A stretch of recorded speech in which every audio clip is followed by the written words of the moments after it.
Welcome back to the Market Money Report. I'm your host, Zachary Rain, and today we are joined by a literal genius, the man who brought you the e-reader and is currently trying to save the world.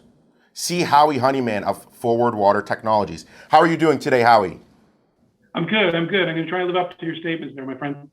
Well, from what we've discussed so far, you are just an impressive individual. So tell us about Forward Water and what you are currently trying to achieve today. Yeah. So Forward Water is centered around the idea that we all produce products in our lives that we need to use every day. But doing that, we make some really horribly polluted water. And most times we throw it away. It goes down into a disposal well permanently. You boil it or you burn it. What we're going to do is we're going to recover that water and reuse it on a permanent basis with a low energy footprint. So we're going to save energy, reduce the carbon footprint for treating water, and we're going to return the water back to the environment. Well, it definitely sounds like a good plan. And from what I understand, and you could always correct me with the numbers, but it sounds like you're able to save 92% of wastewater. Is that true? Yeah, some of this water that goes for permanent disposal, we can recover up to 90%, 92% of the volume as fresh, reusable water. You can release it to the surface, you can use it for agriculture, or you can reuse it for industrial purposes again. You don't have to take it from the municipal system. It's inspiring, really. And you were telling me about how wastewater is currently treated right now. How, once they're done using it, they have to put it on a tanker, or at least from the GTA area in Toronto, and tanker it all the way down to Ohio. That's true? Yeah, it's true. I mean, not a lot of people talk about waste. And the thing is, yeah, when you use this water for good industrial purposes, it's compromised and you have to put it on a truck, drive it to the border, wait there, and then take it to Ohio down a disposal well. And that water goes down the well, apparently for 5,000 years, never to come back up again. But that's a lot of trust in that statement as well. Yes, no, that is a lot of trust, and being able to just reduce the waste, put that back into cycle and everything like that. We're already so far ahead of the game. And then you're reducing the cost, you're reducing the carbon footprint. So, in many different ways, it looks like you're really saving the world. Talk to us about wastewater and where the applications can be applied. Well, we'll take a specific example. A specific example is pharmaceutical drugs. Pharmaceutical drugs need to be manufactured. We need them as a society. But the wastewater that comes with that is really contaminated with active pharmaceutical ingredients. You simply can't let that release into the environment. So that particular waste stream is sent for incineration. And if you think about it, what you're doing is you're taking something that is majority of its water and you're burning it to treat it. That's highly energy intensive. It produces a ton of greenhouse gas and it's crazy expensive. So what we're going to do, that's the type of water we're going to extract: clean, reusable water that can go surface discharge, minimize the waste, and basically do that at a low cost with a low energy footprint. And that's what we're setting out to do. And we've scaled the technology up, and we're pretty sure we can get it done. It's so impressive to me. Wastewater, obviously, it's a very big industry, multi-billion dollar industry. And so, an opportunity to make money there it's fantastic. Obviously, the opportunity to improve the environment and the stance of the environment, that's even more important.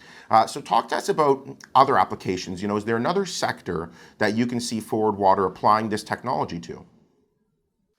Yeah, so we took this technology out of the laboratory and aimed it at wastewater treatment because it's a huge opportunity. But while we took that transition, we realized that there's another way to deploy the technology, and that is to concentrate things that you're interested in. And two things we think that plays into is, one, aiding lithium capture, because most lithium today is coming from aquifers. And what we're going to do is concentrate that lithium so it's easier to produce, and that all feeds all into the EV cycle. The other thing we're realizing on the concentration side is you can take food and beverage products, and without heating them, you can concentrate them into flavoring and syrups. And that preserves their natural flavor, while at the same time giving you a new high value product that you can use to differentiate your food and beverage product lines. So we really see this technology being applied in all sorts of different subsectors. And we're really excited about the opportunities that all of those avenues give us. It's something I never even really thought about, and as a way to apply the technology. But if you think about the food and beverage industry, and trying to maintain the taste of these things, it's another thing that is, it's crazy how much we take water for granted, isn't it? Yeah, it is, and it just digging into the technology is really exciting. But I'll tell you the other thing that's really exciting for me, motivating for me. I came in this because I saw a great, powerful opportunity from a chemistry and engineering standpoint. It was a great business opportunity, but you know what? I've really gotten a hold of the passion for the preservation of water as a resource, and it's so incredibly important, especially when you start seeing areas Southwestern United States, China, parts of Asia, Australia, where it's all coming to a head. Water preservation is going to become a fundamental key component to our sustainability fabric, and I'm really thrilled to play a part of that. And that's so exciting. And I thank you for bringing that up because it's something I wanted to discuss. Obviously, the technology and the whole problem of fresh water shortages, it's not just honed to North America, it's a worldwide problem. So is there a way that you could potentially license this technology across the world? Oh yeah, I mean, absolutely. So we can work in our own backyard. We're a small emerging company. We've already licensed the technology to a capable provider in India. India, where you have 19% of the world's population, 4% of the total fresh water, it's a collision that's going to happen. And our Indian partner has already built and started to deploy the technology in the same types of industries that we're looking at: fine chemical production, heavy industrial production, and they're already seeing initial success. It's achieving what we said it was going to do, and we see that as a way of disseminating technology on a global basis. So that's Southeast Asia, China, Australia, South America are all potential opportunities for that type of channel to market. That's fantastic, and it's so inspiring to have companies like yours trying to solve these problems. So talk to me about the revenue models, because obviously licensing is definitely a model, but how else is Forward Water looking to make money? Yeah, so we've got the licensing model in markets that we can't serve and where there's other challenges to get into those markets. But in North America and likely Europe, where we can physically get boots on the ground, if you will, we're looking at a business model that's growing favor within the water industry, and that's the build, own, and operate model. That means we build the equipment, we own the capital equipment, and we provide it to an end user on site as a service. Now, what's exciting about that, although we put up the initial investment, is it builds ongoing permanent revenue year after year and isn't a single sale. So we're really excited about that model. And the second positive that model gives us is we're allowed to bring process changes into the technology ourselves and improve the technology even further. And we see the benefits of that. So as we reduce our operational expenses, we can keep our pricing at the same level and increase our margin. That build, own, operate model gives us that type of flexibility. It's very exciting. The whole concept of putting an initial amount of capital up front is, it can be a little bit intimidating for people, but I read that there's a less than 2-year payback period on capital expenditures. Is that true? Yeah, yeah, that's really important to understand. While we've got a unique chemistry and a unique material set, we're really using off-the-shelf components in our engineering cycle, just in a novel fashion. But these are things that you can purchase off the shelf, which means they've been cost reduced, they're cost effective, we're not doing anything exotic, and that leads into really a rapid payback on capital. So, not everybody thought we could get there, but that's what we've shown when we've scaled it up. We had a field trial in 2019, and it answered all those key engineering questions for us.